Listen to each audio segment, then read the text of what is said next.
Épître de Paul aux Galates, chapitre 3. Aux Galates dépourvus de sens. Qui vous a fasciné, vous, aux yeux de qui Jésus-Christ a été peint comme crucifié?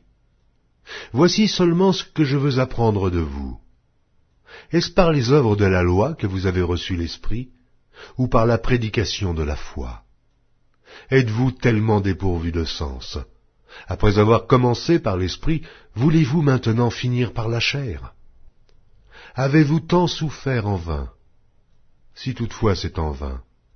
Celui qui vous accorde l'Esprit et qui opère des miracles parmi vous, le fait-il donc par les œuvres de la loi ou par la prédication de la foi?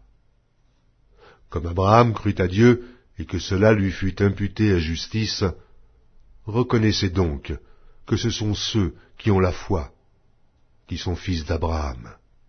Aussi l'Écriture, prévoyant que Dieu justifierait les païens par la foi, a d'avance annoncé cette bonne nouvelle à Abraham.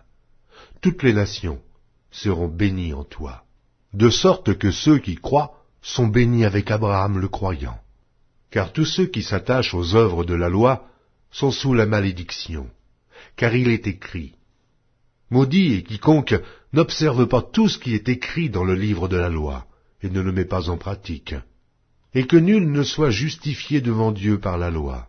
Cela est évident, puisqu'il est dit, le juste vivra par la foi. Or la loi ne procède pas de la foi, mais elle dit, celui qui mettra ces choses en pratique vivra par elles. Christ nous a rachetés de la malédiction de la loi, étant devenu malédiction pour nous, car il est écrit, maudit est quiconque est pendu au bois, afin que la bénédiction d'Abraham eût pour les païens son accomplissement en Jésus-Christ, et que nous reçussions par la foi l'Esprit qui avait été promis. Frères, je parle à la manière des hommes. Une disposition en bonne forme, bien que faite par un homme, n'est annulée par personne, et personne n'y ajoute. Or les promesses ont été faites à Abraham et à sa postérité. Il n'est pas dit « et aux postérités », comme s'il s'agissait de plusieurs, mais en tant qu'il s'agit d'une seule, et à ta postérité, c'est-à-dire à Christ.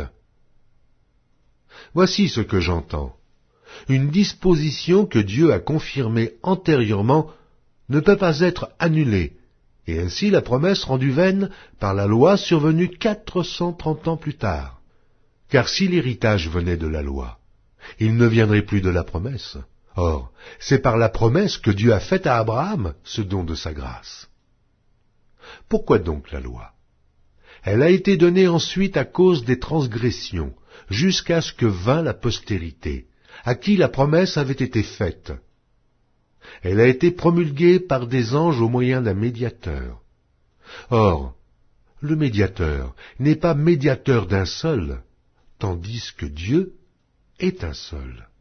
La loi est-elle donc contre les promesses de Dieu? Loin de là. S'il eût été donné une loi qui pût procurer la vie, la justice viendrait réellement de la loi. Mais l'Écriture a tout renfermé sous le péché, afin que ce qui avait été promis fût donné par la foi en Jésus-Christ et à ceux qui croient. Avant que la foi vînt, nous étions enfermés sous la garde de la loi en vue de la foi qui devait être révélée.